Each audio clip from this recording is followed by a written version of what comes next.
কোরবানি চলে গেছে বেশ কিছুদিন হয়েছে, কিন্তু সবার ঘরে মাংসর ছড়াছড়ি কিন্তু এখনও আছে। হ্যালো ভিউয়ার্স, আসসালামু আলাইকুম। সবাই কেমন আছেন? চলে আসছি নতুন আরেকটা ভিডিও নিয়ে। আশা করি সবাই সাথেই থাকবেন। আজকে আমি তৈরি করব বিফ স্টেক। এই বিফ স্টেকের জন্য আমি কিছু মাংস স্লাইস করে কেটে নিয়ে একেবারে সুন্দর করে একটা হ্যামার দিয়ে একটু পিটিয়ে নিয়েছি। পিটিয়ে নেওয়ার পরে ওইটা আমার ভিডিওটি স্কিপ হয়ে গেছে, এটা আমি তাই বলে দিলাম, দেখাতে পারলাম না বলে সরি। তারপর কিন্তু আমি মাংসটা খুব সুন্দর একেবারে পানিটাকে অ্যাবজর্ব করে নিচ্ছি টিস্যু দিয়ে, সুতি কাপড় দিয়ে।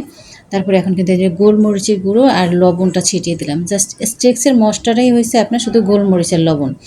এছাড়া আমি যেটা দিতেছি এটা আমার ইচ্ছা, আসলে রান্নাটা তো যার যার ব্যাপার। আমি একটু দেখে না, স্টেকটা আসলে এটা এবারে খুবই কম মশলায় কম সময়ের মধ্যে তৈরি হয়ে যায়। এটা ফ্লেভারটা থেকে যাওয়ার জন্য একটু আমি কিন্তু যেটু আদা রসুন বাটার সাথে একটু সয়া সস আর দিয়েছি একটু টমেটো সসটা দিয়ে উপরে দিয়ে খুব সুন্দর করে ম্যারিনেশন করে রেখে দেবো।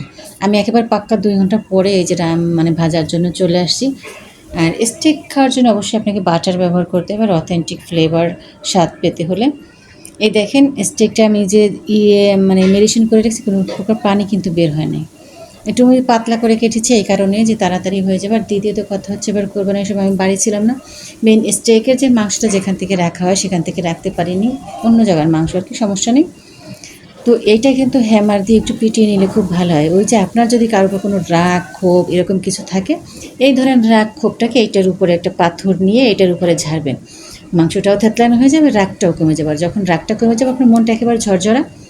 এই ঝরঝরা মনের সময়, উৎফুল্ল মনের সামনে যদি কেউ 1 প্লেট ধোয়া ওটা স্টেক নিয়ে আসে, এর চেয়ে মজার খাবার আর কী হতে পারে বলেন?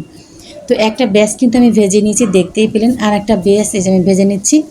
প্রত্যেকটা পাশ আপনি 5 থেকে 6 মিনিট ভেজে নিলেই দেখবেন একেবারে সুন্দর হয়ে গেছে। এর চেয়ে বেশি ভাজার দরকার নেই। তো আমি কিন্তু 2-3 কোয়া রসুন দিয়েছিলাম, এটা জাস্ট ফ্লেভারের জন্য, অনেক সুন্দর একটা ঘ্রাণ দেয়। আর এই যে একটা আলু স্লাইস করে কেটে দিয়েছি, এখানে আপনারা চাইলে ক্যাপসিকাম, গাজর, আমি এবার একটা পেঁয়াজ দিয়েছি, এরকম কিছু ভেজে নিলে খেতে ভালো লাগে। আমি যদিও রুটির সাথে সার্ভ করেছিলাম, সাদা রুটি, তাই একটু আলু, পেঁয়াজ, রসুন, মাংস দিয়ে খেয়েছি, খুব ভালো লেগেছে। তো একে একে আমার সব স্টেকগুলো ভাজা হয়ে গেছে। এখন কিন্তু আমি এই যে প্লেটে উঠিয়ে নিয়েছি সার্ভ করার জন্য। তো আপনাদেরকে অনেক অনেক ধন্যবাদ এত সময় ধৈর্য সহকারে দেখার জন্য। আর অবশ্যই আমার স্টেকটা কেমন হয়েছে বলে যাবেন। আর আমার স্টেকটা কিন্তু দেখেন, যেমন দেখতে সুন্দর ছিল, খেতে আলহামদুলিল্লাহ অনেক মজা ছিল। একেবারে জুসি জুসি সিদ্ধ হয়েছে ভালো, খুব সুন্দর, শক্ত হয় না। আমি একটা কেটে আপনাদেরকে দেখাচ্ছি যে কতটা ইজি কাটা যাচ্ছে এবং কতটা সুন্দরভাবে সেটা পারফেক্টলি সিদ্ধ হয়েছে। মুখে দেওয়ার সাথে সাথে মনে হচ্ছে আমি কোথাও হারিয়ে গেছি, এতটা মজা হয়েছিল।